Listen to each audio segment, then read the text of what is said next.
sur la psychologie de l'homme et de la femme.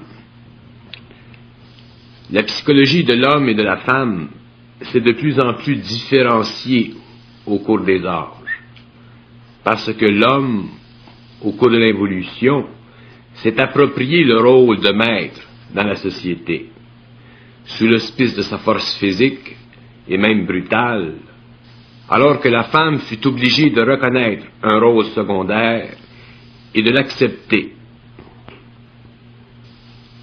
Au cours des millénaires, les mœurs demeurèrent presque fixées dans la tradition, et ce n'est qu'avec l'avènement de l'ère moderne que la femme put, à cause de l'établissement des tribunaux et des tendances libéralisantes des démocraties, développer un sens plus partagé de son rôle social et de sa fonction en tant qu'être humain.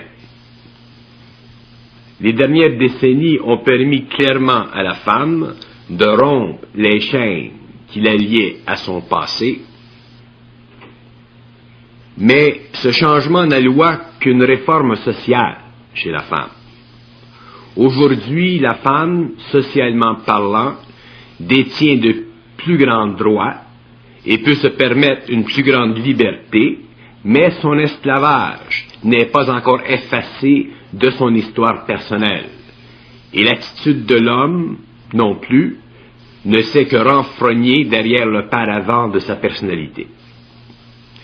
En fait, la différence entre la psychologie féminine et masculine existe parce que ni les hommes ni les femmes n'ont tenu compte du fait réel chez l'un et l'autre d'une intelligence universelle dominant à leur insu leurs pensées et leurs émotions qui ont servi au cours de l'histoire pour le compte de l'évolution de la conscience expérimentale, c'est-à-dire de cette conscience planétaire où l'être humain était à la fois manipulé dans ses émotions et ses pensées par des forces qui ne pouvaient se manifester directement et objectivement, faute du support essentiel de la conscience supramentale. Maintenant que la conscience supramentale commence à être perçue chez l'être humain, ce dernier, qu'il soit homme ou femme, retrouvera sa place réelle dans la vie de cette grande polarité qu'est le couple humain. Et les deux seront unis dans leur conscience supérieure au lieu d'être séparés, divisés par leur conscience inférieure primitive. Lorsque l'homme et la femme auront retrouvé leur esprit, la division des sexes ne sera que fonctionnelle, et les deux êtres sexuellement différents pourront jouir d'un esprit universel qui neutralisera l'émotivité de la femme pour la rendre autosuffisante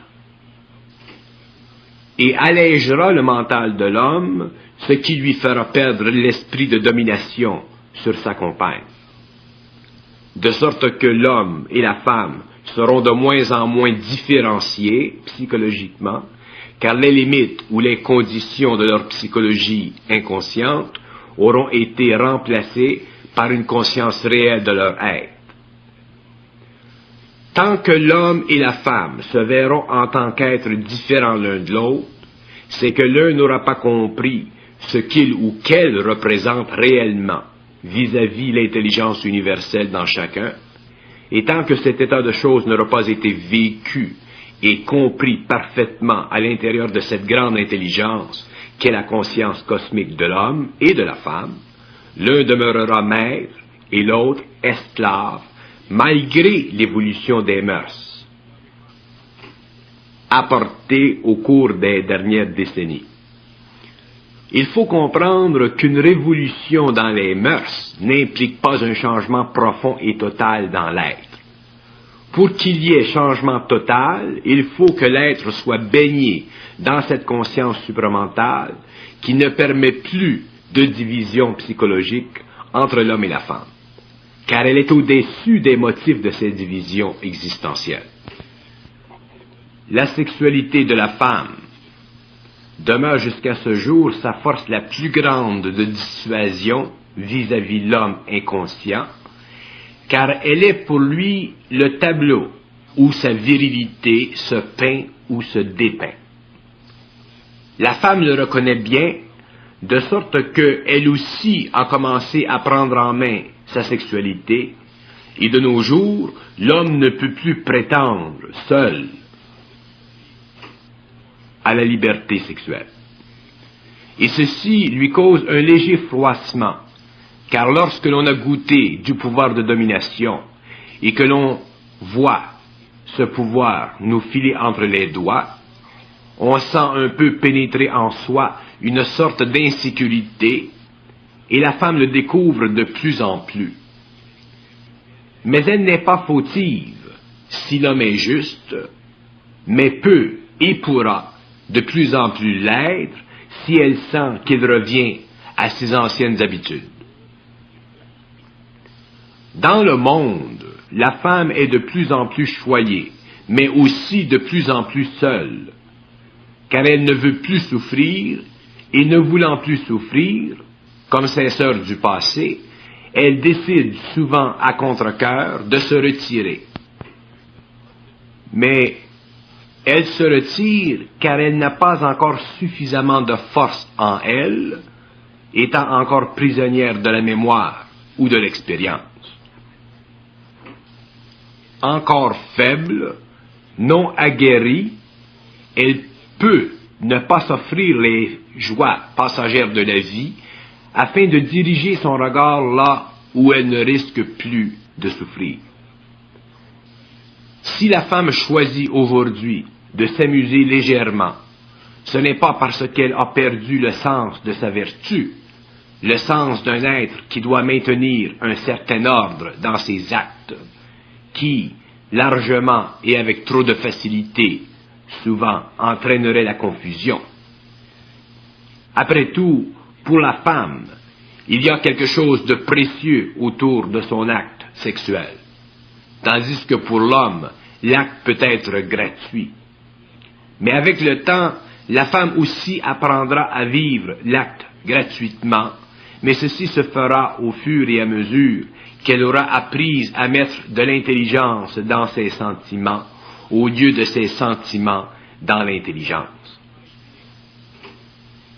Il existe un gouffre entre la femme consciente et la femme inconsciente, plus grand que chez l'homme, car la femme est prisonnière à un très haut degré de ses sentiments, tandis que l'homme peut mesurer possiblement ses sentiments à la mesure de son bien-être, étant plus égocentrique que la femme. Et si nous regardons ces deux êtres, dans le cadre de la conscience supramentale, nous découvrons que la transformation est beaucoup plus marquante chez la femme que chez l'homme, bien que la marque soit aussi profonde chez l'un que chez l'autre, car la conscience supramentale s'attaque à toutes les formes de corrosion, que ce soit chez l'homme ou chez la femme. L'homme n'est pas habitué à voir la femme comme un être autonome, et dès qu'il le réalise, ou qu'il en a réalisé la possibilité, il en est surpris.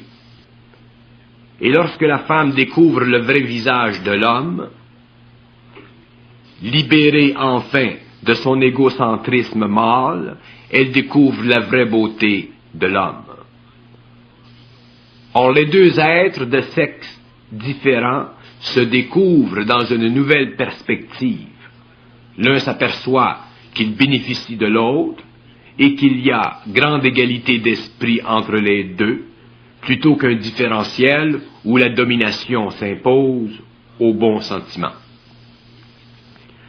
La psychologie féminine et la psychologie masculine se sont différenciées à cause des écarts créés par l'état émotif et mental de l'homme et de la femme. Ces états différenciés sont le résultat de l'emprise de la personnalité inconsciente de l'homme sur la femme et vice-versa, dans certains cas. De sorte que l'autonomie que donne l'intelligence universelle à deux êtres de sexe différents ne put jamais être manifestée socialement parlant, créant ainsi des conditions idéales pour le développement graduel de deux psychologies différentes, l'une masculine et l'autre féminine, le pont entre les deux ayant été fondé sur le besoin sexuel des deux êtres. Mais ce pont n'est pas toujours robuste, et lorsqu'il se rompt, il ne reste plus rien pour maintenir l'équilibre entre les deux psychologies.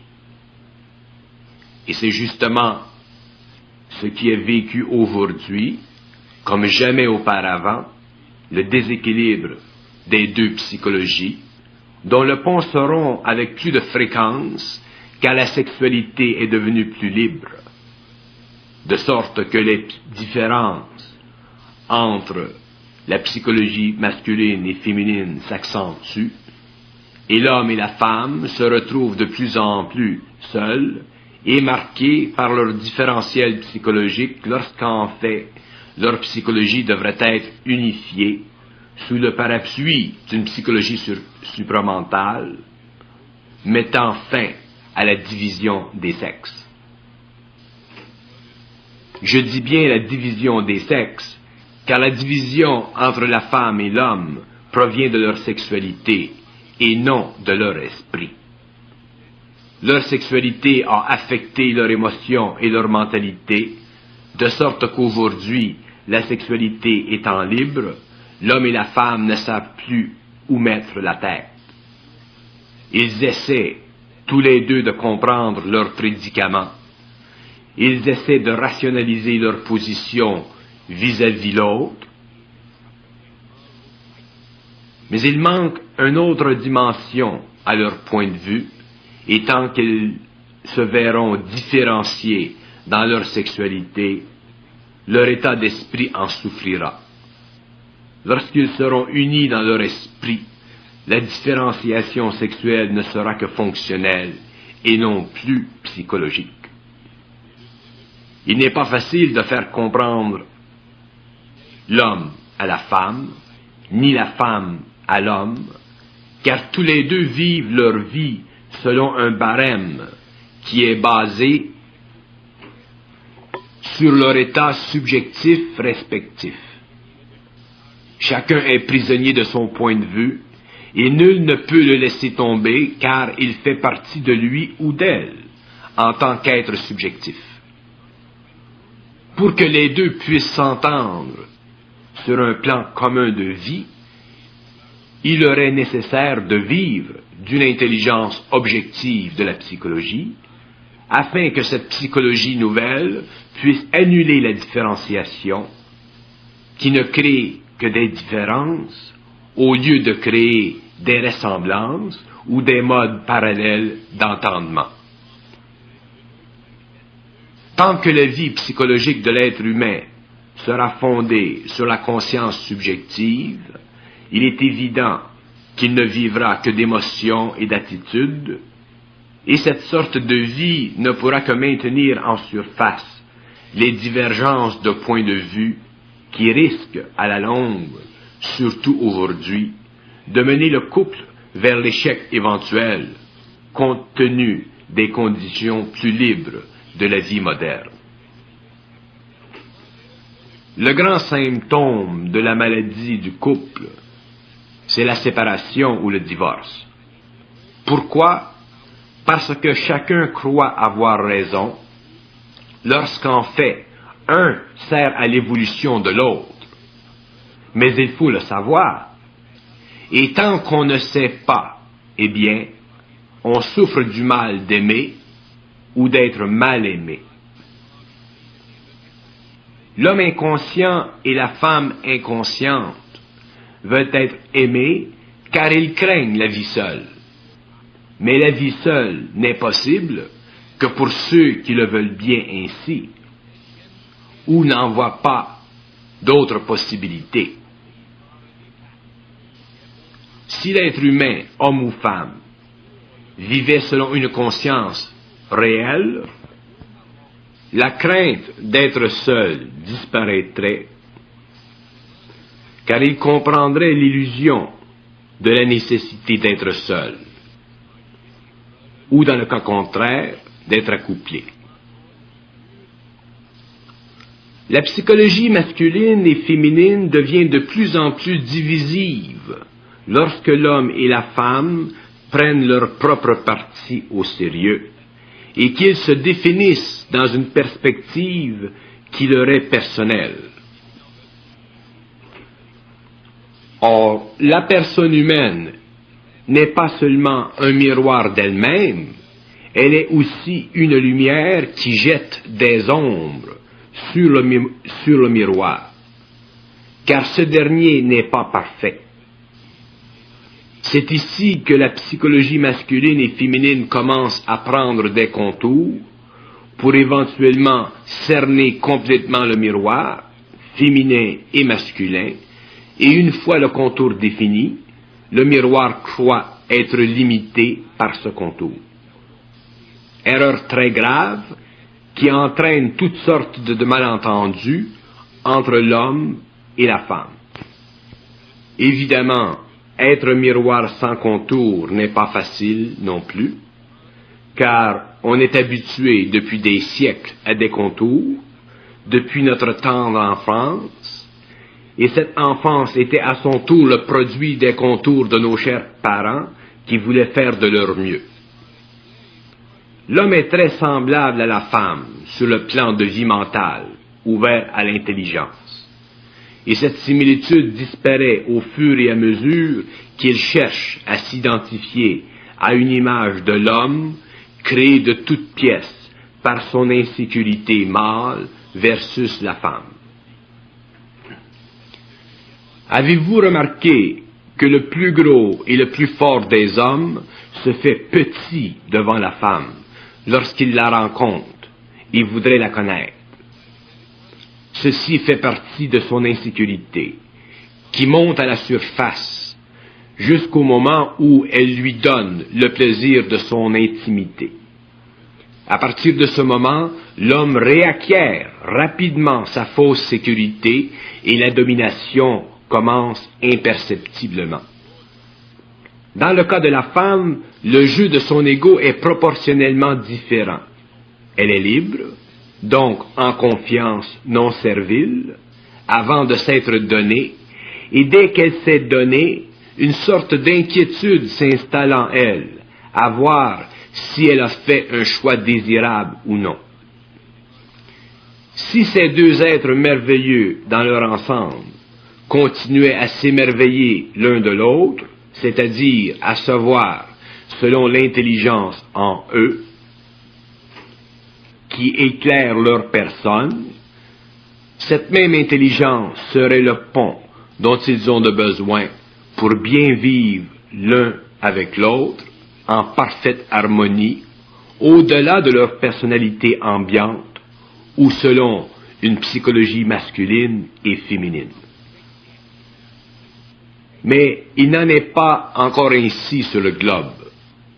L'homme est roi et la femme plutôt princesse que reine. Tant que les humains n'auront pas saisi le jeu profond de l'intelligence réelle, combattant les penchants naturels de l'âme humaine, ils ne pourront comprendre que pour bien vivre à deux, il faut être tous les deux intelligents, conscients. Alors la vie à deux devient un jeu d'enfant, sans cette fameuse dynamique dans le couple, qui est beaucoup plus de la dynamite qu'une force créative. L'homme est essentiellement centré sur son mental et la femme sur son émotif, et les deux essaient sans succès de faire descendre ou monter l'autre à son niveau. Ceci n'est pas possible, car ce qui fait l'un ne fait pas l'autre, puisqu'ils ont une psychologie différenciée et subjective. Comment un homme peut-il se comparer contre sa femme, ou dans le cas contraire la femme contre son mari, lorsque tous les deux ont une psychologie différente, dont l'engrenage est toujours en voie de réparation, car ni l'un ni l'autre n'est dans l'intelligence? C'est absurde. La psychologie de l'homme est différente de la psychologie de la femme, car ni l'homme ni la femme n'ont la même intelligence supramentale. Un point, c'est tout. Naturellement, leur psychologie est différente, car leur principe émotif et mental, sans parler du physique, obéissent à des lois qui leur sont propres, au lieu d'obéir à des lois universelles de l'intelligence. Quel que soit le rapport entre l'homme et la femme, c'est l'intelligence en eux qui devrait régir leur comportement. Et s'il en était ainsi, on n'aurait pas dans le monde une psychologie masculine et une psychologie féminine, mais simplement une intelligence gouvernant deux volets d'elle-même, l'intelligence dans l'homme et l'intelligence dans la femme, de sorte que la manifestation de cette intelligence dans l'un ou l'autre ne serait pas marquée par une attitude mâle et l'autre femelle, mais plutôt par un comportement masculin et un comportement féminin dont l'intelligence serait évidente aux deux êtres, sans différence ni division. Le phénomène des deux psychologies sur le globe relève du fait que ni l'homme ni la femme n'ont résolu le problème d'identité vis-à-vis lui-même ou elle-même. La femme est encore primaire dans ses émotions et l'homme dans son intellect. Mais une fois la crise d'identité résolue, à l'intérieur de la conscience supramentale, les deux psychologies se fusionnent et il n'en reste plus qu'une, à laquelle appartient autant l'homme que la femme. Cette psychologie détruit la dualité psycho-émotive et psychomentale chez l'être humain pour l'amener à voir que sa psychologie antérieure était en opposition avec le sexe opposé, parce qu'il était, lui ou elle-même, en opposition avec l'universel. Une fois ce problème résolu, l'homme et la femme s'individualisent et la seule différence entre l'un et l'autre est dans le corps physique et non plus dans l'esprit. Remarquez que le comportement de l'homme sera toujours différemment marqué du comportement de la femme, car le comportement est l'exécution dans le matériel du mental et de l'émotif. Mais la différence dans le comportement n'exclut pas une psychologie universelle. Ce n'est pas dans le comportement différencié que se divisent l'homme et la femme, c'est dans l'attitude derrière le comportement. Un bon conducteur d'auto, qu'il soit homme ou femme, demeure un bon conducteur d'auto. Ça, c'est du comportement. Mais l'inquiétude psychologique d'un homme ou d'une femme, derrière la roue, relève de leur psychologie d'homme ou de femme. Si les deux sont dans la même intelligence, cette psychologie ne déteindra pas plus chez l'un que chez l'autre, car les corps subtils auront été ajustés à l'expérience par la conscience supramentale. Vivant d'une psychologie différenciée, il n'est pas surprenant que l'homme ne connaisse pas la femme et que cette dernière ne connaisse pas l'homme. Car pour connaître profondément le sexe opposé, il faut se connaître d'abord soi-même. Né d'une incompatibilité à la source, l'homme et la femme essaient sincèrement de se connaître l'un et l'autre. Mais ce que l'un découvre de l'autre n'est qu'une portion de l'autre, rattachée à un mécanisme intérieur, voilé aux deux parties, de sorte que la vie à deux n'est maintenue ou possible que s'il y a suffisamment d'atouts dans la partie pour les deux joueurs en même temps. Mais si par défaut, un ne découvre plus d'atouts dans la partie, il se sentira obligé de s'engager ailleurs, car la vie lui imposera une diète d'insatisfaction vis-à-vis l'autre qu'il ne pourra plus supporter. Alors, séparation de corps, sinon d'esprit. Mais si ces deux mêmes individus vivaient à l'intérieur d'une conscience commune et universelle, leur psychologie en serait éclairée et unifiée, et la nécessité de maintenir la vie de couple, selon la loi des atouts, disparaîtrait, car ce n'est plus l'atout qui deviendrait l'enjeu de la vie à deux, mais l'esprit de la vie dans les deux parties. Lorsque la femme commence à se percevoir, à se conscientiser, c'est-à-dire à se voir, c'est-à-dire à se bien voir, elle commence à réaliser deux choses. Premièrement, que l'homme est bête, comme elle était faible, et lui commence à réaliser qu'il était égocentrique au point d'en être stupide. De sorte que les deux êtres, au lieu de se remettre en question, regardent leurs actions et réalisent que leur vie inconsciente n'était que la préparation vers la vie consciente et que toutes les bêtises étaient normales, car ni l'un ni l'autre ne comprenaient le but de leur existence et ne comprenant pas ce but, n'y voyaient qu'une façon naturelle de faire expérience l'un de l'autre, pendant que l'autre souffrait de son expérience personnelle vis-à-vis lui-même. Fort de cette nouvelle conscience, la femme devient autonome et l'homme devient plus raisonnable. Deuxièmement, devenue autonome, c'est-à-dire ayant réalisé qu'elle n'est pas seulement une femme, mais un être intégral. Sa psychologie féminine s'altère et devient une psychologie de l'intelligence, manifestée selon les attributs de l'être qui se complètent, c'est-à-dire de la femme consciente.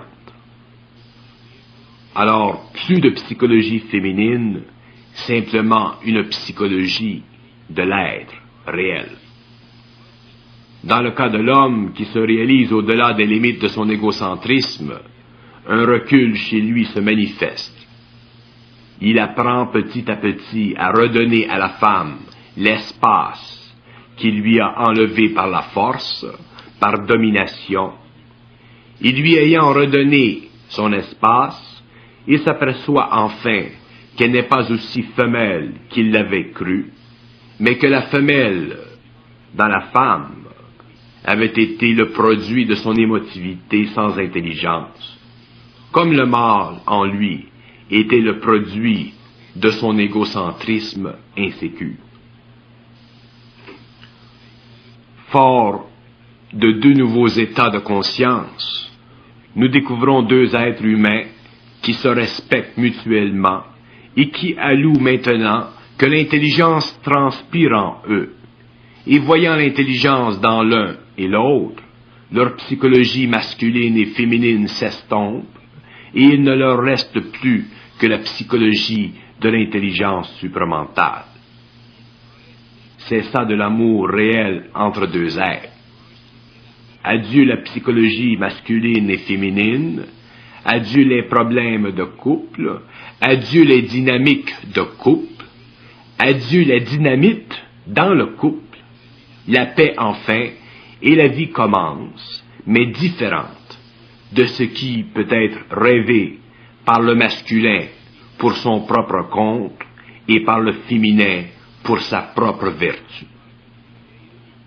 L'existence d'une psychologie masculine et féminine au lieu d'une seule psychologie supramentale pour l'homme et la femme reflète pourquoi l'homme et la femme sont des êtres insatisfaits dans leur relation. Car bien qu'un couple puisse se bien entendre, ceci ne veut en rien dire qu'ils soient satisfaits dans leur relation. Car leur satisfaction de couple ne tient qu'à la relativité de satisfaction de chacun, de sorte que les événements de la vie étant ce qu'ils sont, c'est-à-dire incompris dans la psychologie inconsciente, ils déteindront dans la relation du couple, et de là peuvent naître ce que l'on appelle des problèmes. Si le problème est d'ordre affectif, la psychologie de l'un et de l'autre en sera affectée. Si le problème est d'ordre économique, la psychologie masculine en bouleversera la psychologie féminine. Si le problème est d'ordre d'adaptation intellectuelle, la psychologie masculine ou féminine prédominante en instruira par défaut l'autre, etc., etc.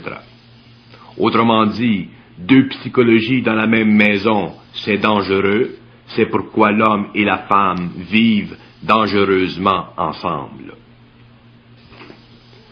Heureusement qu'il y a des lois, des règlements, des conditions et de bons sentiments paternels ou maternels, sinon beaucoup d'enfants seraient allaités par la Joconde ou supportés par l'État. Qu'il existe deux psychologies, une masculine et une féminine, renverse les lois de communion d'esprit, car l'intelligence de l'esprit ne peut être colorée par l'émotif ou l'intellect, puisque cette intelligence est au-dessus de la condition humaine. Que les hommes et les femmes s'acharnent à se guérir l'un l'autre n'est dû au fait qu'ils sont prisonniers d'eux-mêmes. Une femme consciente ne peut souffrir d'un homme inconscient.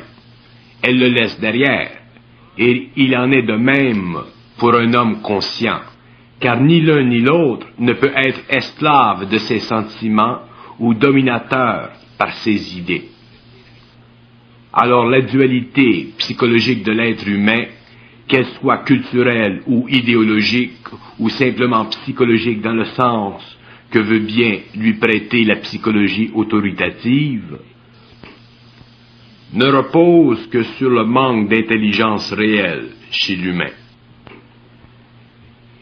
Tant et aussi longtemps qu'un homme et une femme ont la capacité de se disputer subjectivement, d'être en désaccord, ils ont une psychologie double.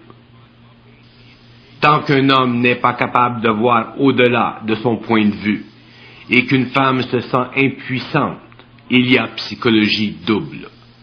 Tant qu'une femme est jalouse et qu'un homme est grogneux, il y a psychologie double, etc., etc.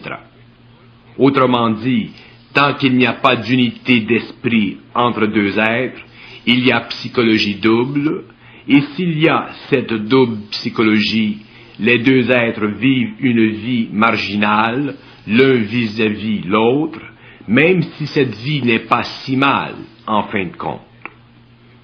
Il ne s'agit pas qu'elle ne soit pas si mal, il s'agit qu'elle soit la meilleure possible, et que les deux le sachent. Et ils ne peuvent le savoir que s'ils vivent de l'intelligence réelle supramentale en eux.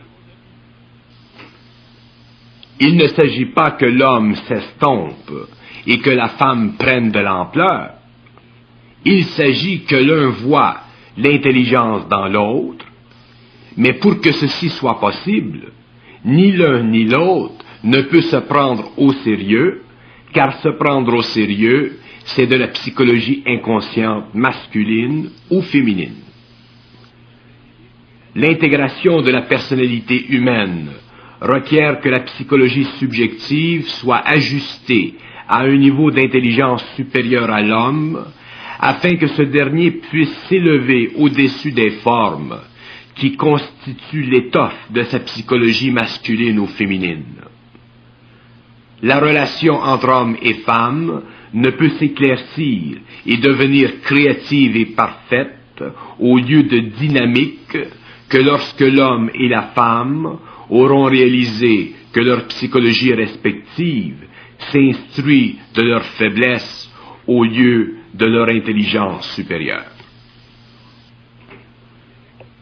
La dualité de la psychologie humaine est fondée sur la conscience de l'homme planétaire, et la singularité de la conscience supramentale est fondée et établie dans la conscience universelle. Autant l'homme planétaire est asservi à sa conscience astrale, autant l'homme universel en est libre. Si l'homme planétaire vit une psychologie double, masculine et féminine, autant il est impossible à l'homme conscient d'être l'un ou l'autre, car les conditions même de son intelligence supérieure l'en excluent, de sorte que tout phénomène psychologique dû à l'inconscience disparaît avec lui, ce qui l'intègre totalement à l'autre sexe opposé. Tant que l'esprit de l'homme est affecté au point où sa psychologie est colorée par l'égocentrisme mâle ou la sentimentalité féminine, il est impossible à l'homme ou à la femme d'entrer dans l'intelligence pure et de vivre de cette intelligence qui est la clé à la vie pleine et créative. Toute cloison entre l'homme et la femme crée un symptôme quelconque, où la division, qu'elle soit profonde ou en surface, doit exister. Les deux êtres ne peuvent être fondés en une unité d'intelligence et de volonté, car trop d'énergie sert à les confronter. De sorte que la relation masculine et féminine devient une relation d'équilibre plutôt qu'une relation d'énergie créative qui peut et doit soutenir les deux personnalités dans un cadre de vie bienfaisant pour les deux à la fois et dans un même temps. Que l'homme se voit supérieur à la femme, c'est un problème qu'il devra résoudre par lui-même, quitte à en souffrir, et que la femme se sente diminuée, faible devant l'homme, c'est aussi son problème, et son amour pour lui ne pourra jamais être intelligent. Il la rendra servile, et même cette femme ne pourra jamais évoluer, car pour évoluer vers le supramental, il faut être centrique, mais jamais égocentrique ou faible dans le sentiment. Si la psychologie masculine et féminine domine de plus en plus les êtres, c'est que ces derniers ont encore à comprendre qu'ils sont dans l'ignorance de l'intelligence, et qu'une telle ignorance affecte profondément la nature même de l'homme, l'empêchant de se soustraire aux forces puissantes qui veulent maintenir l'homme planétaire en force, alors que l'homme universel commence à se manifester. La conscience supramentale, c'est la psychologie supramentale, et la conscience matérielle est transpercée par la conscience supramentale, qui détient la clé à l'embroglio au masculin et au féminin, qui existe et qui s'est développé depuis que l'homme a constaté qu'il était le charbon ardent, alors que la femme en était la cendre. Ceci ne peut continuer indéfiniment sur le globe, car viendra le jour où, à cause du grand besoin de communication que devra vivre l'être humain, la compagnie harmonieuse deviendra pour lui l'élément essentiel d'une relation fondée sur le principe de l'intelligence réelle qui mène à l'amour réel en passant par la volonté réelle. En dehors de ces trois principes, l'homme ne peut vivre sans eux. Or, si la femme et l'homme sont différents, ce ne doit pas être dans leur psychologie, mais dans leur façon respective et personnelle de manipuler l'énergie universelle, afin que la psychologie double soit détruite une fois pour toutes chez certains, et l'intégration de l'homme planétaire effectuée avant que l'être humain passe à une nouvelle étape d'évolution rapide. La destruction de la dualité psychologique de l'homme et de la femme apportera une nouvelle conscience sociale sur la Terre. Et la première structure sociale à en bénéficier sera la famille. Car la famille représente le cadre essentiel de l'évolution des sexes et de leurs composantes, les enfants. Alors que la vie familiale puisse être suffisante dans sa stabilité chez la majorité, elle devient de plus en plus instable à cause des conflits que crée la dualité psychologique humaine. Lorsque cette dualité sera neutralisée par la conscience supramentale, la famille sera renouvelée et les enfants grandiront eux aussi dans une atmosphère où le père et la mère représenteront parfaitement l'harmonie humaine.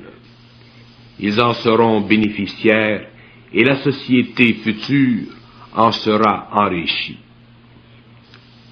Il nous faut voir aujourd'hui que l'être humain n'est pas seul, qu'il y a en lui une intelligence supérieure qui veille à son évolution et avec laquelle il peut apprendre à communiquer afin de comprendre le grand dilemme de la vie matérielle, où la conscience humaine subjective est nettement insuffisante pour comprendre la vie